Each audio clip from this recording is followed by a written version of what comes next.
Okay, so hi everyone. I'm sorry for the delays. My name's Kristin Snowden. I'm a marriage family therapist in the state of California. But this webinar today is focused in on, it is not therapy, it is educational / discussion and support opportunities for couples or those who are struggling with betrayal trauma and trying to reconcile or repair relationships, or just simply kind of dealing with the aftermath of suffering betrayal trauma. So hopefully I've appropriately timed this lecture or discussion, which is going to be about how to get through the holidays with the tension and the struggling that's going on between you and your partner. So the holidays can mean a lot of different things for people. They can bring on a lot of excitement and anticipation of seeing family. It can bring on a lot of stressors and concerns because you're seeing family. It can bring back a lot of difficult memories, or now what once were good memories from the past that maybe family traditions and family interactions, because you're now in a state of betrayal trauma, are just kind of more painful, grieving memories. There's also the side issues about the added stress of the finances and the additional costs that might occur for the holidays, etc. So this is basically for those who are just exploring or struggling with the fact that you've just recently uncovered an addiction. Maybe your partner has suffered a relapse recently, or there's been some kind of infidelity. I want to start really quick with the stages of betrayal, stages of recovery. So this is from the book, Back from Betrayal. And basically Pat Carnes kind of lays out and says that there's several stages of recovery, because I want you to kind of first understand as you're entering into these holidays, either by yourself, so as a single person, or with the person that betrayed you. I want you to kind of understand what stage that you're in.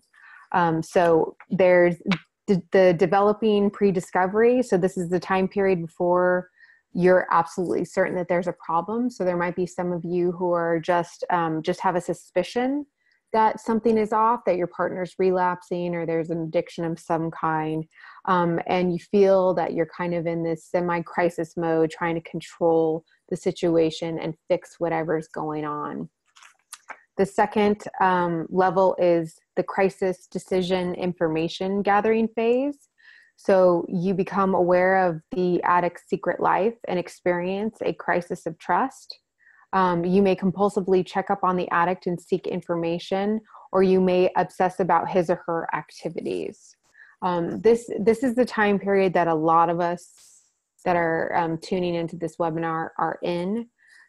Which also indicates that there's going to be a higher level of emotional reactivity going on, right? Because you just uncovered something that is shaking your world and turning it upside down. Stage 3 is shock. You experience numbness, and also anger and self-doubt, fear and conflict can be coming in between the shock. Stage 4 is grief and ambivalence, where you experience the full emotional impact of what has happened and what has been happening. You experience intense pain, hopelessness, grief, rejection.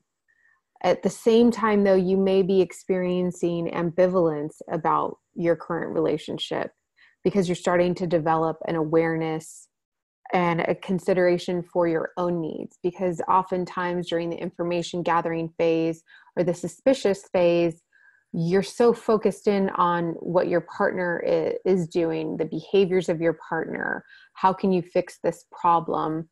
That the grief and ambivalence can kind of bring in, well, geez, what do I want from this? What's going on for me here? The other stages are the repair stage, where there's personal growth, and then the growth where you kind of make sense of what's happened, and you're not still feeling like you're a victim, which I'm assuming a lot of the people in this webinar who are watching this are not at that stage yet. So we'll just assume that you guys, those who are viewing, are mainly in stages 1 through 4.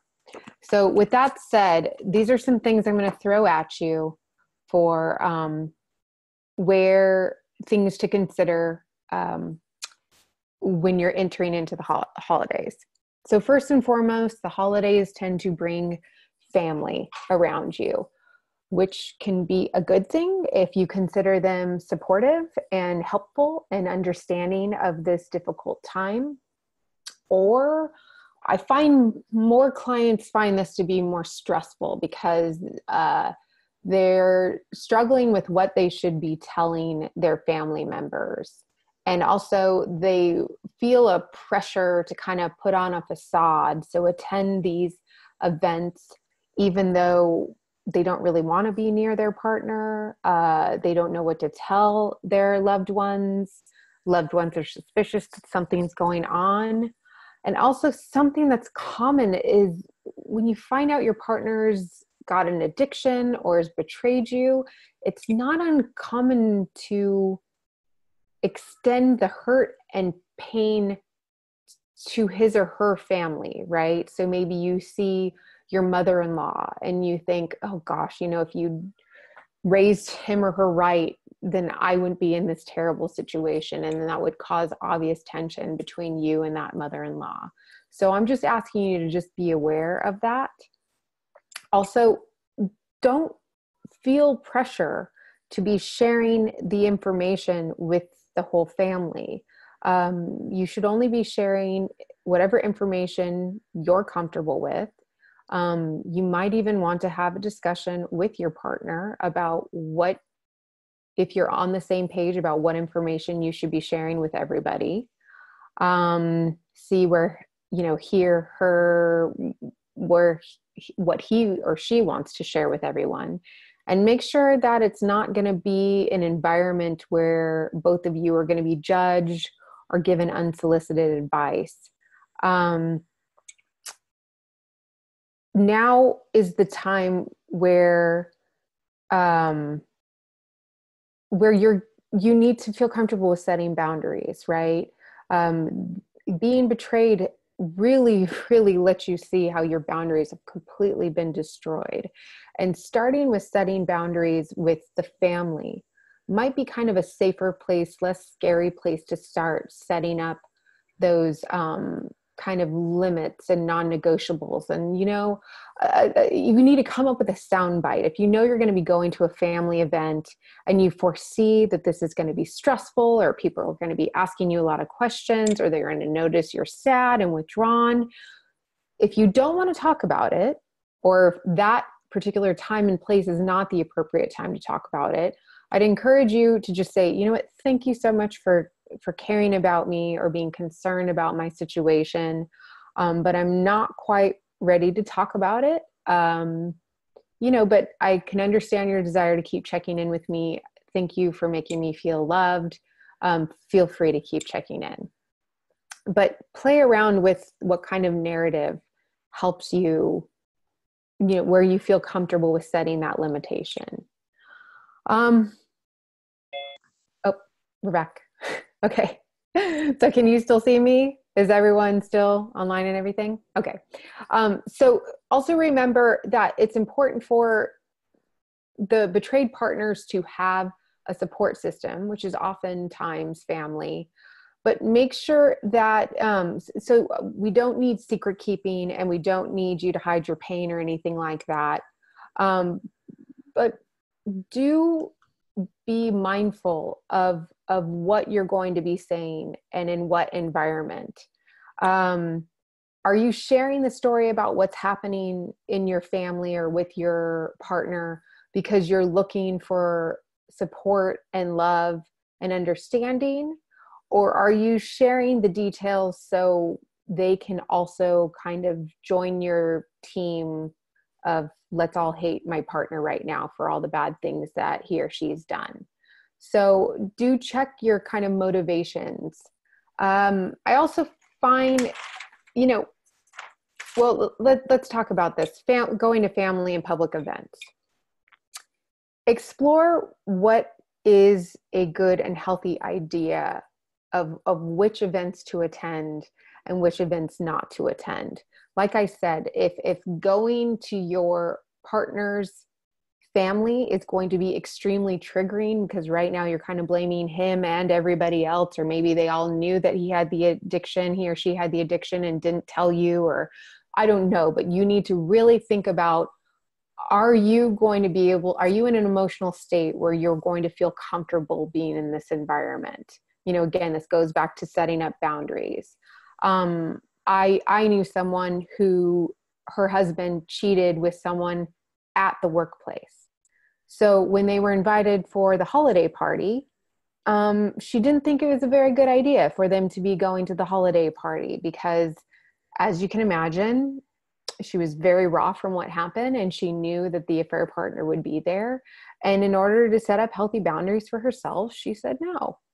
I know someone who was faced with that same exact scenario and decided to go because she thought it would be kind of healing and give her an opportunity for her and her husband to kind of put up a united front despite what happened.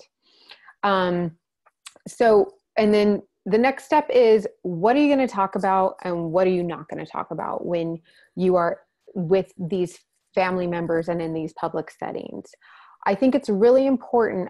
I think when we get in the craziness and the high cost of the holidays, we come up with lots of reasons not to go to our therapy appointments and go to our support groups because the holidays are busy. But I actually think that's exactly when you should be having all of these appointments scheduled, because when you're interacting with your family and your partner on a higher frequency level than usual because of the holidays, you're going to need to say, let's couch this issue. I'm feeling kind of a lot of anger at you right now, and I don't want to talk about it, but we will be in therapy on Wednesday, and let's talk about it then. Or I have the desire to kind of scream and rant and rave about how my partner has wronged me, but I know I have that support group tomorrow, and maybe I can use that setting to be talking about that instead of here at this family holiday dinner. So it's, as you can tell by me laying this out, this is a lot of kind of planning, anticipating, putting some safety nets in place, and also talk about it with your partner and see where he or she is. Substance use. Holidays are often a time that's highly correlated with drinking, eating, all in excess. So please remember, if you are in a heightened emotional state, a heightened emotional reactivity state, getting drunk or drinking too much or eating in excess, none of those choices are going to contribute to you feeling, to you increasing your self-esteem and your self-worth and your self validation and value. So please be aware and mindful of your substance use. And I guess even I'm a big proponent too of watching eating habits too.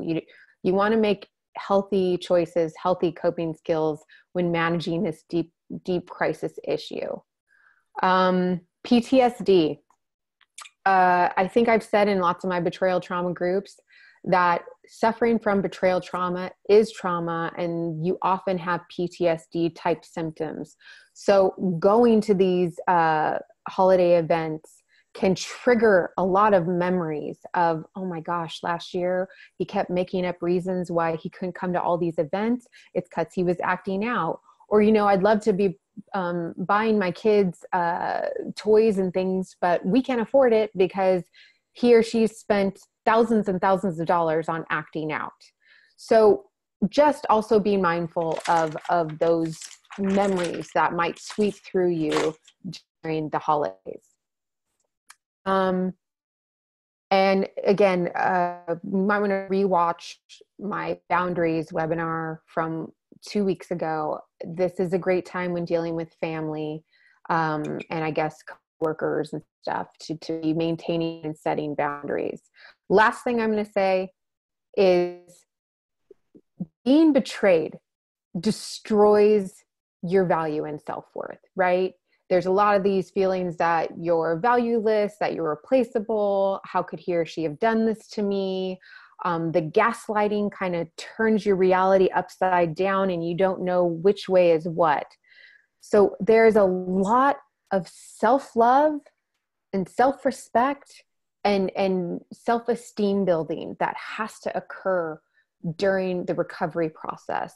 So it is imperative that you make choices that contribute to higher levels of self-worth, higher levels of self-love.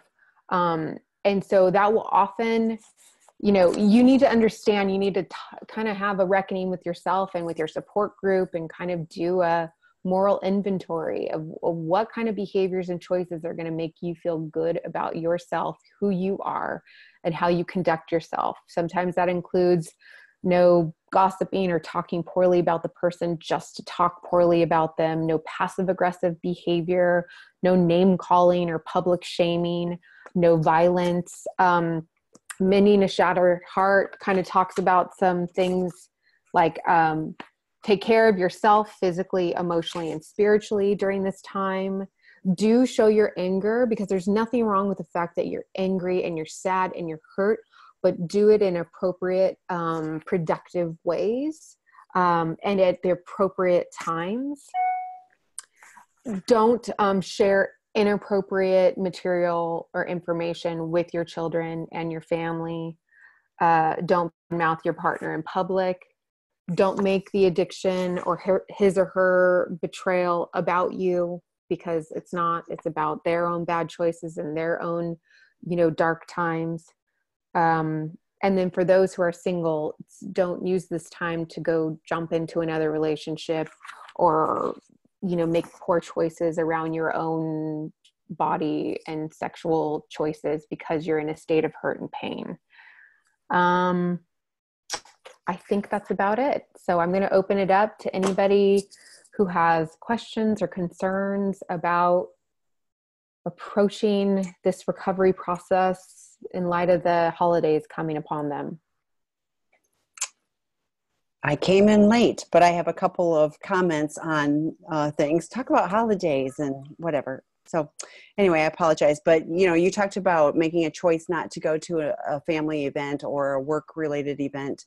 Do you have thoughts on how that could be prefaced? So say the family doesn't know, it can't be an announcement. Oh, he's a sex addict and I can't be here or whatever. So how would you, what are some messages that could possibly be why I've chosen not to, or why we've chosen not to come to a family event? Right. When offering advice like that, it's hard because you don't know. I don't know the personality types of the people receiving the information. But let's say it is because you feel like the family contributed to the addiction or helped hide the addiction or whatever.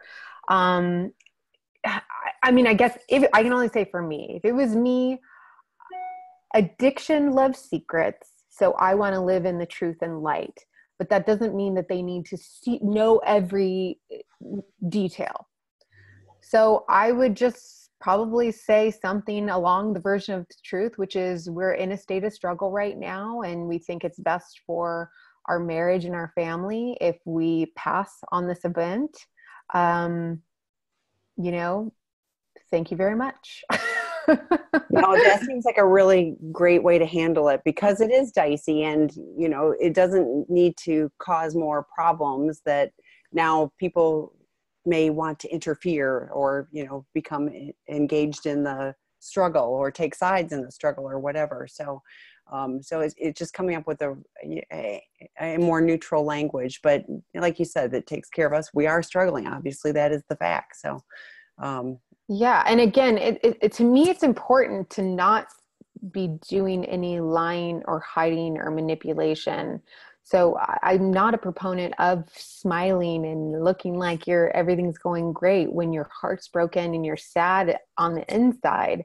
So I don't believe I'm putting up a facade or a mask. But that also doesn't mean, you can't go to like a PTA holiday event and you're sad and someone's like, oh, what's going on with you? Oh, my cheating bastard husband has been a horrible dog and sleeping with, that's probably not the right place and the right time and the right information. Yeah.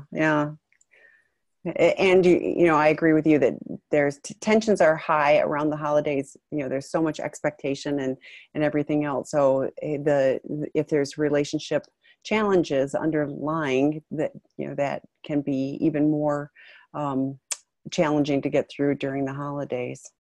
Any questions from any of you participating? We'd love to hear from you as well. Concerns about, Thanksgiving and Christmas and everything else. There is a comment, I guess, while they're waiting. It says, there's a comment that I'm becoming aware that I am starting to really dislike my mother-in-law. I don't know if you chimed in, but I was talking about that. And I know a lot of clients who have struggled with that.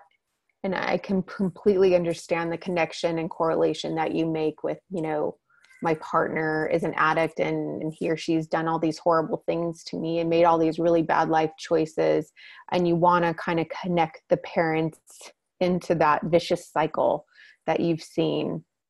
And that's okay. And I understand. And I don't ever want you to expose yourself to a group of people where you don't feel safe, where you don't feel like they're safe, healthy people to engage in. And that's perfectly fine to set that boundary. But sometimes it's helpful to realize that your partner was also highly invested in keeping this addiction and these bad choices and behaviors hidden from probably everyone. So your mother-in-law or father-in-law or other family members might have been just as in the dark and just as lied to and just as manipulated as you were in this whole situation. So sometimes it's helpful to kind of understand that too, that they were making decisions and choices out of half-truths and lies and other circumstances you're not aware of. So there's a question, how do you not take the intimacy issues personal? And can you elaborate on that? The intimacy issues? Are you talking probably probably a sexual betrayal? How do you not take that personal? So. Oh yeah, okay. Yes, she's saying okay. I know it's this catch-22 thing where we're all neurobiologically made to want to connect and be connected with another person, but at the same time we're all separate from one another, and we make almost pretty much all of our decisions out of selfish drives. And I'm sorry if this sounds like a silly example, but in some of my groups, I'll kind of explain. If I look at Tammy and I say, wow, Tammy, you have the greatest hair today. I mean, for sure, the best hairdo I've seen. That sounds like I'm giving Tammy a compliment, right? I'm saying Tammy has the greatest hair. But really, when you think about the origins of such a compliment, it's kind of arbitrarily based on my own interpretation of what a nice hairdo is, my value system. All of it goes through my filter of what I think looks good. And also there's a whole other piece to it is, was I motivated to say that because I'm trying to get something from her or whatever? So even though it's lovely to hear compliments from another person, conversely, it's painful to get insults and hurt from another person. You have to realize that it's all done by their own stuff. It's driven by their own filter system. It's driven by their own motivations, and it has nothing to do with you. One of the things that, and I've had this, so say you were betrayed by someone who, say the betrayal is around alcohol, and I've had people say, how could they choose the drinking over me. And it felt personal to, and I've talked to lots of people, so it isn't just one person, but, Right. you know, and I always say, I know it feels personal. I know it feels like they're choosing, but when you're in active addiction, I really feel like the choice is gone until you have the tools in recovery to live a different way, which that's what recovery is about, is learning to have tools so that you can live in reality and not escape into the addiction.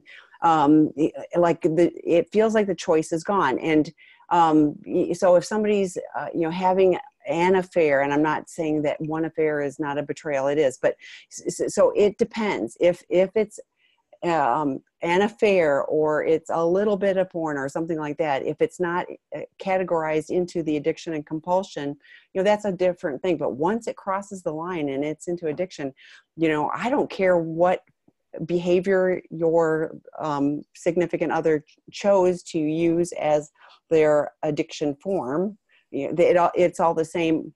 I know the level of betrayal feels different, but I'll tell you what, I've talked to partners of husbands who had gambled away, you know, $250,000, and they were as righteously betrayed as, you know, as anybody else. They were in so much pain from that. You know, it had destroyed their personal safety from a financial standpoint. So all of those are affected.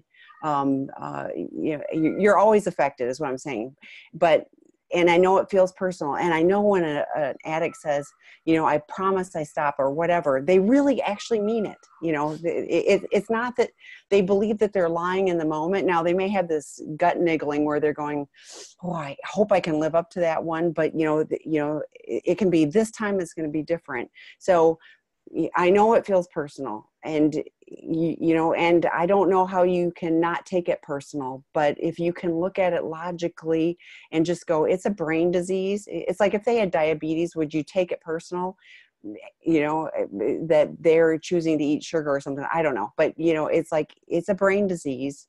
They have, you know, a problem. They have bad choices. If you go to the ASAM definition of addiction, it talks about, you know, their brain is affected and they're going to make poor choices. And that's what addiction is. So until they get into recovery and have sustained recovery so that they can continue to make good choices, they're making bad choices. But, you know, and it affects you personally, but they aren't intentionally, this is my belief, I don't believe that they're intentionally going, you know, I'm going to make her life miserable. You know, that's the consequence of it.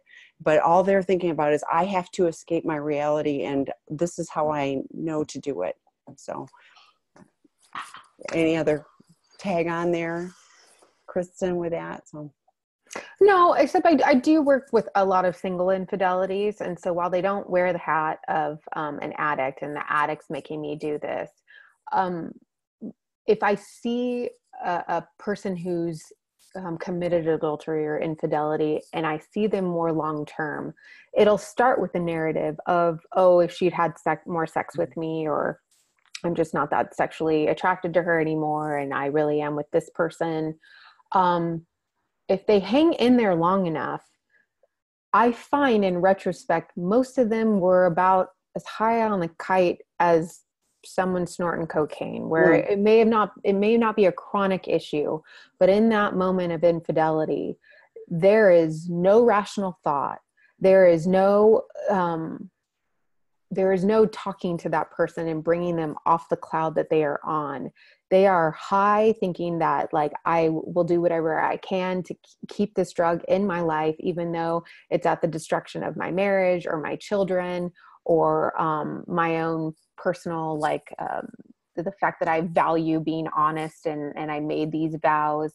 You're willing to just ignore all of that. And any of those personal statements that he or she might be making about their spouse is usually just to kind of relieve their own guilt and shame, of, you know, these are justifications so I can feel entitled to be doing these deeply harming behaviors and choices. Yes. Then I don't have to take responsibility for it. It's all these other factors that are I don't have a choice, or this is just so much better than whatever it is. So to the point that you were making before, the person added on, the mother-in-law is a gossip monger who talks about everyone to make herself feel better. Those people are so toxic. But in my kind moments, because I've run in, I guess we probably all have run into many people like that, when I can take a look at that and go, how sad it is for her that she feels like making other people feel bad or look bad is going to make herself feel better. That helps me personally shift from being angry, because anger is not a good choice for me. It's usually I'm hurt, and therefore I want to lash out, and that's just is really a struggle for me. So the thing I have learned to do is try to put some humanity in it and just go, for me, a lot of it's like, I'm so grateful I'm not that person and that I don't need to do that. And that humanizes it. Those kind of toxic people, though, are the people I need to stay away. And even if it's mother-in-law, it's limiting time and, taking 2 cars to the, whatever you need to do. Yeah. I've done that before. I'm like, I'm taking my own car so that, I can, say, well, time for me to go. Oh, look at the time. So yeah, that might be a good question for the people attending this webinar is, what do you foresee being a stressful thing that you're going to have to deal with during these holidays? Because I think it's a great time to just sit and stop and become aware of this. What do you foresee kind of creating struggle and stress and more pain in your life? Because you need to talk about it. You need to talk about it with your support group, with your therapist and couples therapy, with your partner.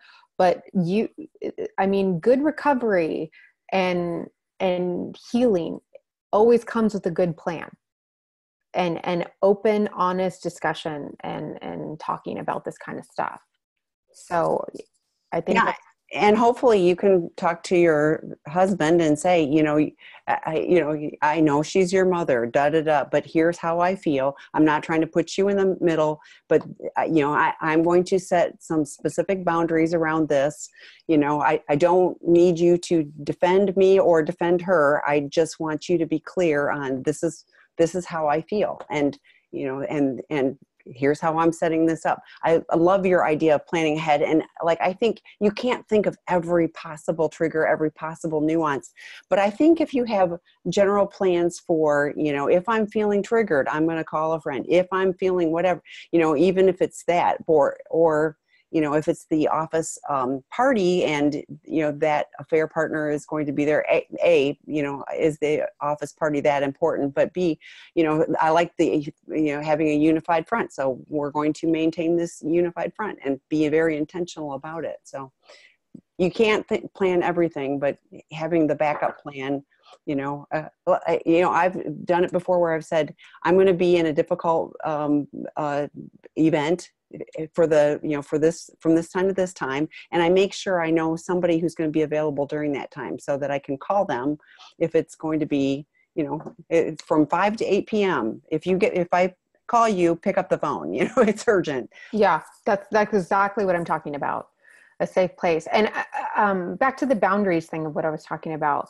A lot of you who are struggling in this relationship, a symptom is often that you have a hard time setting boundaries, or even with the gaslighting, you're turned upside down and you don't even know what boundaries are because your relationship has been so confusing.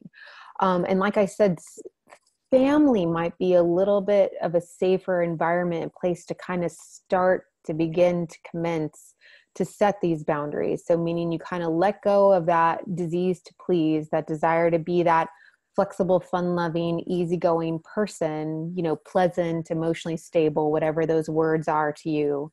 And instead be that person that says no, or doesn't go there with a big smile and everything's perfect, or where they ask questions and you say, I don't want to talk about it. Thanks. Where you practice just kind of your needs and your boundaries trump the people pleasing. Yeah, and that's hard to do too, because So hard. you don't want to be, the wet dishcloth or whatever, Yeah. but you're not being congruent. You're not being your true self if you're pretending to be something you're not. Right. Yeah. We don't want to be the Debbie Downer at the party. But if that's going to mess with you, the fact that you're very sad and understandably so, and you think you're going to get kind of double shamed by, oh, and I'm going to show everybody how sad I am and I can't be the life of the party, or smiley and having small chat when I'm literally worried about the destruction of my marriage and family, then maybe you should not go. Yeah.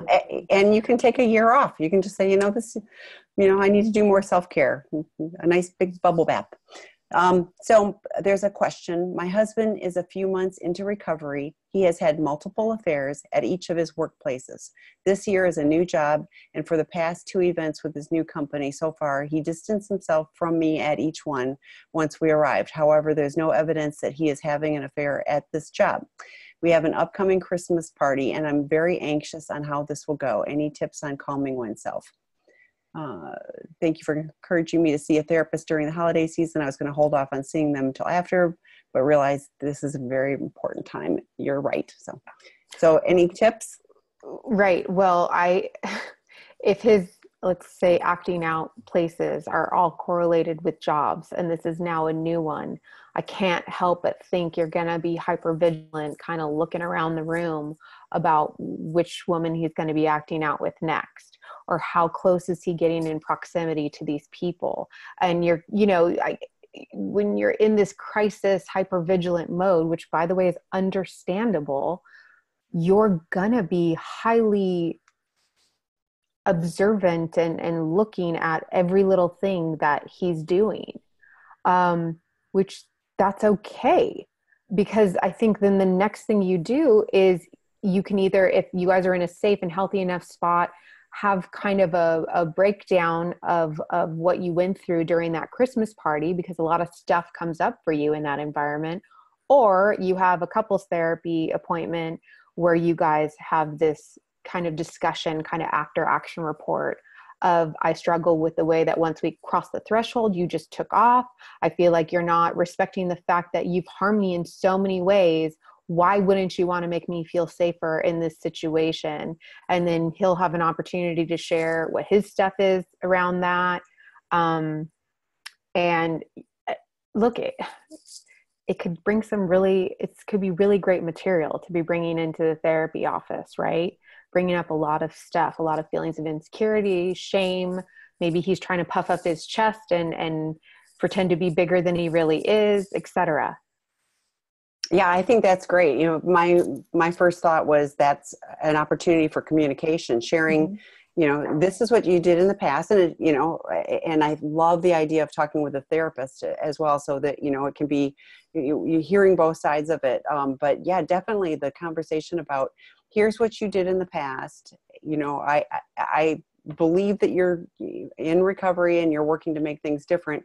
Here's what I would like to see at this party, if we're going, that you aren't, distancing yourself. So, I think it's a great opportunity for personal growth, and rebuilding some trust, and an opportunity for continuing communication too. Yeah. Another therapist was talking about how she found, and she wasn't in recovery and her husband wasn't in recovery, but I think this is something to kind of normalize everybody's family situations. She just found during the holidays, when she'd spend time with his family, they would have a fight every time they were leaving the parents' house. Interesting. Stuff would happen about parenting and the kids and her issues with his family, whatever. And so she just was like, you know what, let's just schedule a fight.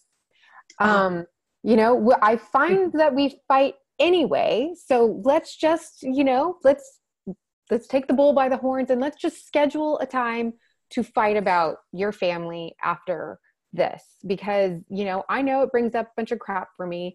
And it kind of, what you said is, that strategy helped her instead of it becoming this kind of spontaneous, I'm defensive, I'm like a dog backed into the corner. Instead, it's like both of them saw it coming. They already were planning on it being something they were going to struggle over. And they were just more prepared and less defensive and less emotionally reactive, because they knew after this event, they were going to have kind of a breakdown and a discussion of what was going on. That's a great idea. That's very, very smart. Okay. I left my partner 3 months ago, and this time of year, I really miss him and his family. Understandably, I have been really packing my days and nights with stuff to do so that I don't have to think about things. I'm having to force myself to find quiet time and be alone in the home. And I really want to do is call him and get him back so we can do all of our holiday traditions together. Right. So it sounds, again, understandably so, that you're in the grieving process. For all of you who don't know, the famous DABDA, the denial, anger, bargaining, depression, acceptance, and you run through those gamuts when you're in that grieving state. And remembering holiday traditions, picking up the Christmas tree all by yourself instead of with someone, decorating by yourself instead of with someone, experiencing these memories without your partner can be devastating and scary. The word scary can come up a lot too.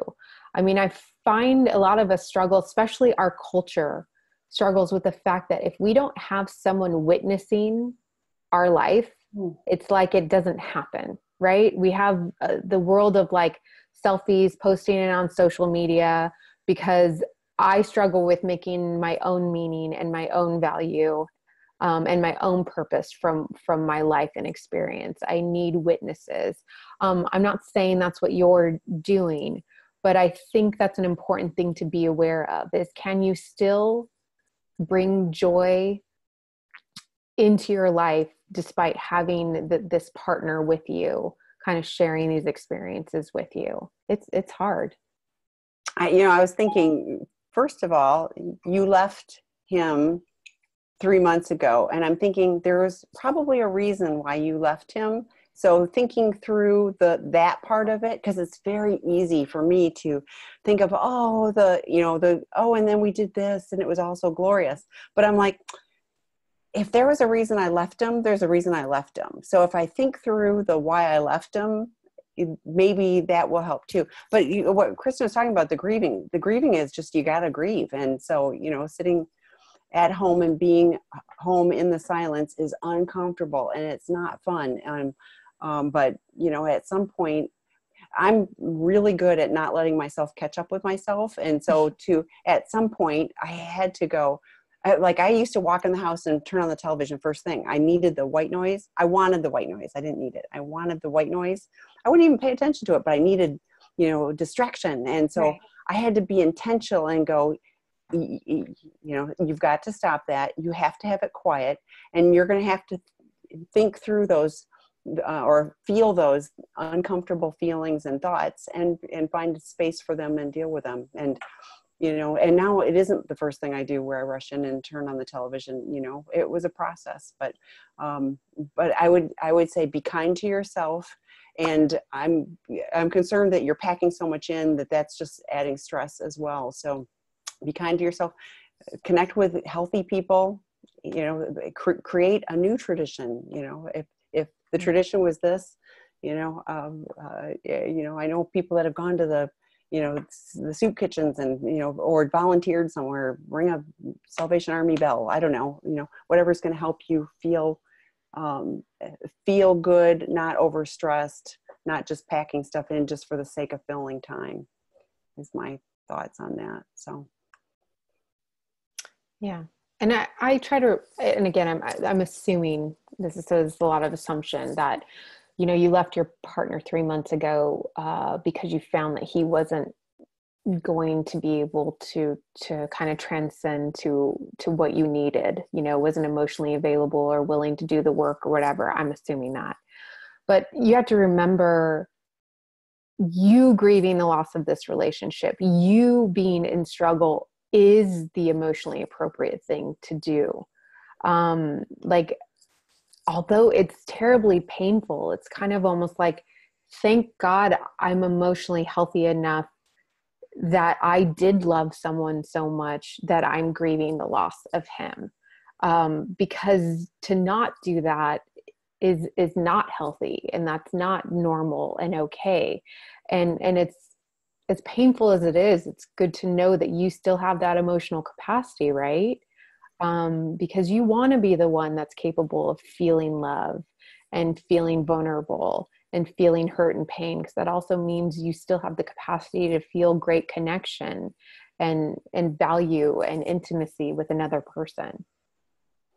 And I was thinking, and I thought, I'm a person in recovery, and it's like, I don't want to feel uncomfortable feelings. And so I will look for ways to escape. And even if it's in busyness, it's like I had to learn to, I do go out for little jogs, and, I always had to have my headphones on. And then I got a puppy and I had to pay attention. And the fact that I could learn to run with no headphones was a victory for me, because I always needed to be distracted, because on a run, that was a place where I could think too much, in my opinion. It was like, it was just too much, and like, but I've learned, and I actually now value that space.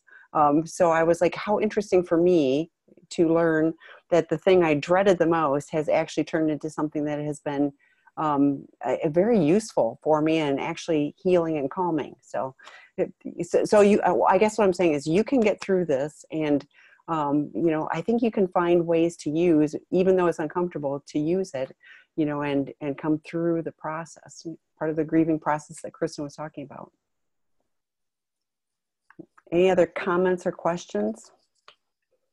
I guess while you're thinking, if you have some, I'm going to talk about we had a drop-in group for partners last week, Wednesday at this time, and it was amazing. So for those of you that were, some of you I think were on that, but the drop-in groups are so you can all connect if you wish to. You can always cover your camera or do the stop video, but people were connecting and able to share. Some people talked about being in rural areas and not having access to other people that were in a similar situation. So that was great. We've also started a men's drop-in group that is at 10:45 a.m. on Monday mornings, Pacific time. And that one just launched this last Monday. And I'm not a man, I wasn't there, but I heard it was very good. So for those of you that have the appropriate significant other or loved one that you want to have add, please let them know about that. And we're going to add more. Humberto Valenzuela is going to have a Spanish language webinar. So we're continuing to add to the calendar. There'll be more opportunities to connect. So we hope you will join the drop-in groups as well as the webinars. That's my plug. While anybody else have questions or comments?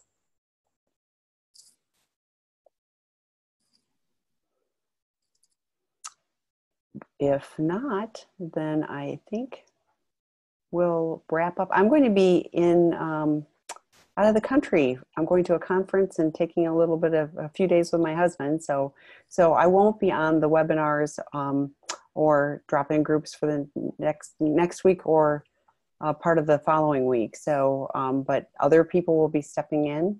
And clearly, since I didn't show up on time today, that's probably a really good thing. I'm at the pharmacy and my phone's ringing. I'm thinking, oh, this is a problem. So anyway, I apologize for that, but please continue to join us. Thank you always, Kristin, for sharing the information that helps and guides us. So. Great, no problem. And happy holidays to everybody. I'll be seeing everyone the first week of December on Wednesday. December 7th, yes. No, 5th. Yeah, I think it's the 5th. Yes, yeah. You're right. Don't listen to me. Look at the calendar. So, okay. Thank you. All right. Take care, everyone. Bye. Bye-bye.